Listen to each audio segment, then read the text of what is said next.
All right, welcome to the deep dive, where we, take all that material that you've given us Yes, and really extract like the core insights, absolutely. so you can become better informed quickly and effectively. Love it. Today, we are going to dive deep into Annie Duke's book, Thinking in Bets. A great one. And our mission today is to kind of explore how to make better decisions in the face of uncertainty. Right. And this book uses a really cool lens to view this through. Yes. And it's this difference between poker and chess. It's a great analogy, yeah. Yeah. And she frames this really well, actually, in the book. Okay. We often think about life and we approach life as if it were a game of chess, right? Yeah. Clear rules, everything is visible, the outcomes are determined by skill. Okay. But the reality is, and what Thinking in Bets really tries to lay out for us, is that life is actually much more like poker, Okay. where there's hidden information and the element of chance. Yeah. And for you, someone who values gaining knowledge thoroughly but quickly, you're often faced with these decisions All the time. where you don't have all the information. That's right. And that's okay, that's part of life. Yeah. So how can we be more strategic about that? Totally. So let's just jump right in. Oh. What is this whole idea of life as poker, not chess? So I think that the main distinction Okay. that the book draws here Yeah. is the nature of the games, Okay. right? Yeah. So chess is a game of perfect information. Okay. You see all the pieces on the board, you know all the possible moves. Okay. And with enough calculation, the best outcome Yeah. is theoretically predictable. Okay. But poker, Yeah. on the other hand, is built on incomplete information. Right. So you can't see everyone's hand. Right. You can't predict what cards are going to come up next. Right. And even the best strategy can be undone by, someone who just gets lucky. Right. Right. Right. And the book uses this illustration with John and Alex. Right. These two guys starting businesses, they both kind of do their due diligence, put in the effort, create solid plans. Yeah. But, John's venture takes off. Right. Alex's fails. Yep. And so the first thing that we might think is like, oh, John, made all the right moves. Right. He's a genius. Alex must have messed up somewhere. Yep. But if we connect it back to what Thinking in Bets is telling us, Right. we have to look at the role of luck. Exactly. Alex might have done everything right. Yep. But then, what if there's some unforeseen economic downturn? Yeah. Or a new competitor enters the market. A competitor launches a new product. Yeah. That they hadn't anticipated. And then on the flip side, John might have, gotten lucky and, benefited from some, unexpected Right, positive event, Yeah, totally.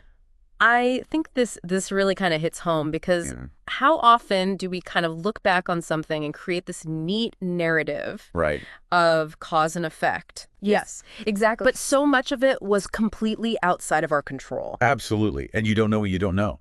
Yeah, and it can be kind of freeing to think about it like that, right? Yeah.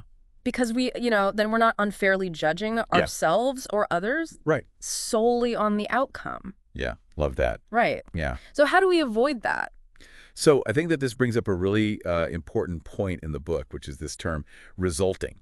Resulting, okay. Yeah. So what is that? So resulting is this idea that we evaluate a decision solely on whether or not it led to a good or bad outcome. Okay. All right. So basically, like if it's a win, Yeah. it was a good decision.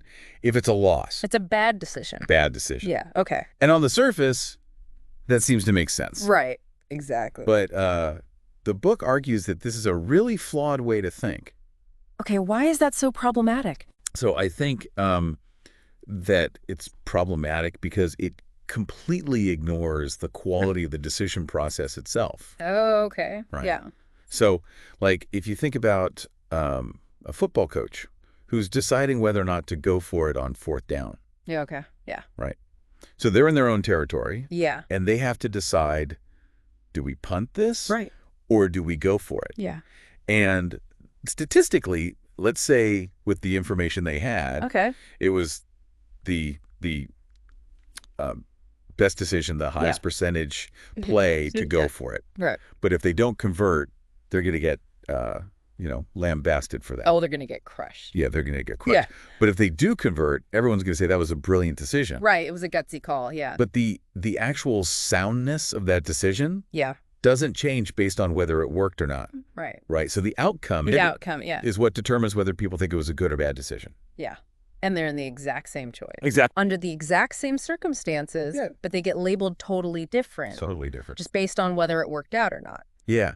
And there's so many things outside the coach's control there. Right. Like a dropped pass. A drop pass. Yeah. Or the ball bounces a funny way. Yeah, or a bad call by the ref. Yeah, totally. You know. Yeah. So I think the takeaway here for you is like, don't just look at that end result. Exactly. Really think about, what was the thinking behind that? Yes. Were you well informed? Yep. Was your reasoning sound? Right. Yes. Were you aware of any potential biases you might have had? Totally. All that kind of stuff, Yeah. Love it. And this leads into, I think, the next point in thinking in bets, Yes. which is this idea of thinking in probabilities Yes. instead of certainties. I love this concept. Yeah. It's so important. Yeah, so instead of saying like, oh, this is definitely going to work, Right. you're thinking more like, there's a 70% chance or whatever this is going to work, Totally. But I think most of us tend to kind of like gravitate towards those absolute statements. Right. We want certainty. Yeah. We crave certainty. Yeah. But,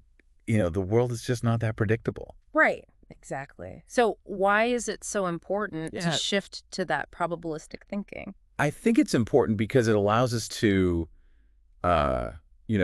operate Yeah. more in the real world, right? Okay. The world operates in shades of gray, not black and white, Okay. and expert decision makers. Okay. They understand this uncertainty. Yeah. They operate within a range of possibilities. Okay. They know that even the most meticulously planned Right. ventures Yeah. can be derailed by unforeseen events. Yep.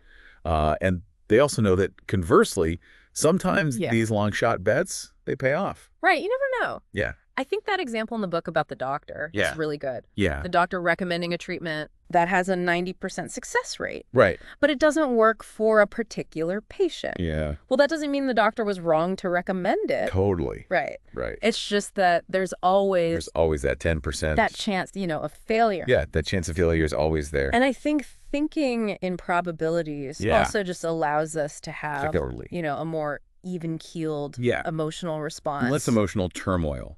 Yes, to those outcomes. Totally. Because, if you know that going in, Right. then it's not as big of a deal. Exactly. Either way, It helps calibrate your expectations. Right. And it helps you detach from the outcome. Yeah, so it's not like, Right. the highest of highs and the lowest of lows. Exactly. It's more just like, It's more measured. yeah, kind of measured. Okay. Yeah, totally. So we're calibrating those expectations and understanding that even the best decision exists in this range of possibilities. Totally.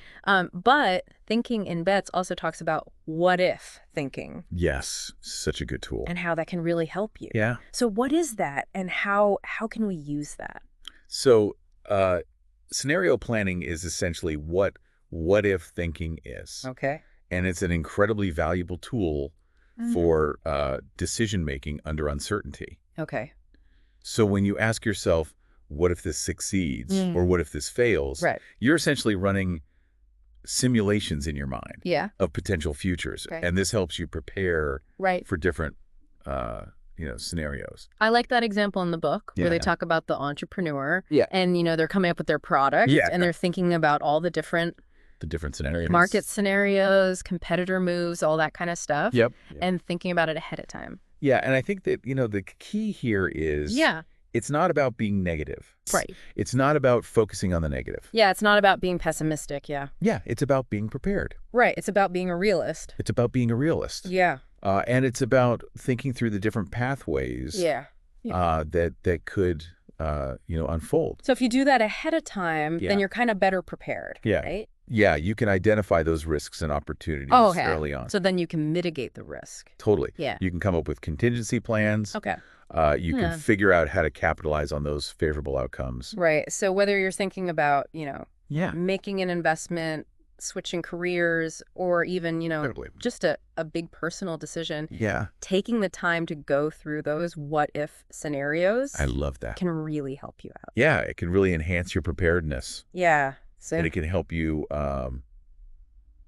potentially mitigate some of those negative consequences. yeah. But, we can think probabilistically. Right. We can do all the what-if thinking in the world. Yeah. But sometimes things just go wrong. They do. And so what does thinking in bets have to say about how to effectively learn from those mistakes? So I think it's really common to either ignore those mistakes, right? Yeah. Or to really kind of overreact to them. Right. So the book talks about, these kind of common reactions. Okay. And, dismissing our mistakes. Yeah. Obviously, that prevents learning. Right. You're just going to keep making the same mistakes. Yeah, you're just going to keep making the same mistakes. Yeah, but then on the flip side, if you overreact, right, you're not going to want to take risks anymore. You're going to be afraid to take risks. Right. And then that's going to hold you back in the future. Right. So one of the suggestions that Annie Duke has is to form what she calls decision groups. Okay, so what's a decision group? So a decision group is basically a group of people who you trust. Yeah. So it could be peers. Okay. It could be mentors, even friends who offer a different perspective. Yeah, so like a sounding board. Yeah, like a sounding board. Yeah. And they can help you review your past decisions. Okay. And I think the key here is the focus isn't on the outcome. Okay. The focus is on the process. Okay. So it's not like you're just sitting around being like, oh, I messed up. I lost all this money, or I made this terrible decision. All right. It's like, let's look at the process that led to that decision. Yeah.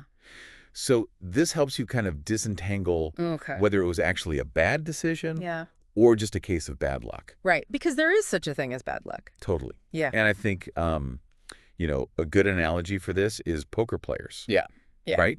So poker players, Yeah. often they'll review their hands with each other. Right. And they'll talk about, okay, well, what was my betting strategy here? Yeah. How did I read the other players? Was it bluffing at the right time? Yeah, exactly. Yeah. And it's all about those things that were within their control. Right. Right. So in the same way, your decision group can help you identify any biases you might have, gaps in your information.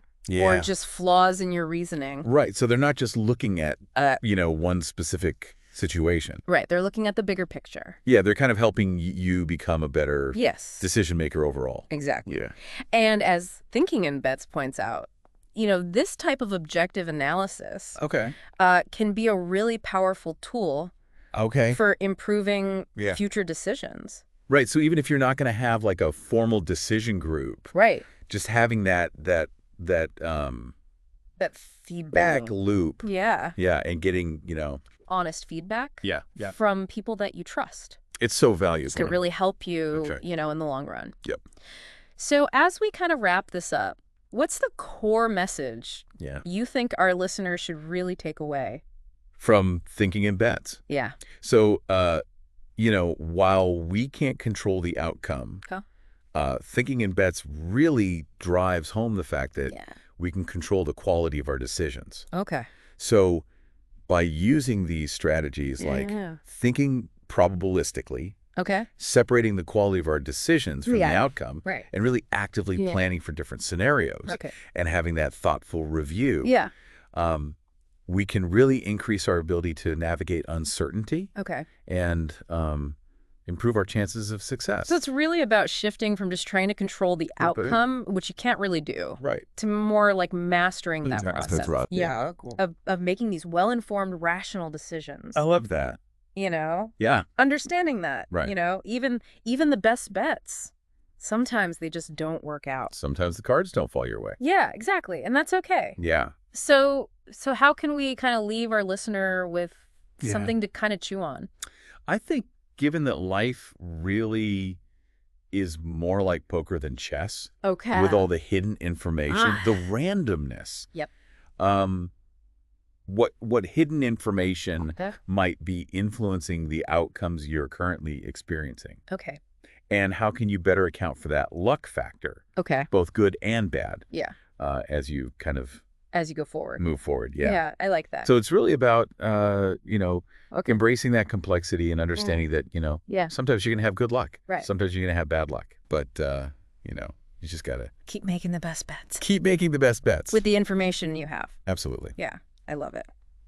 Cool. That's Thinking in Bets. Thanks for joining us for the deep dive, and we'll see you next time.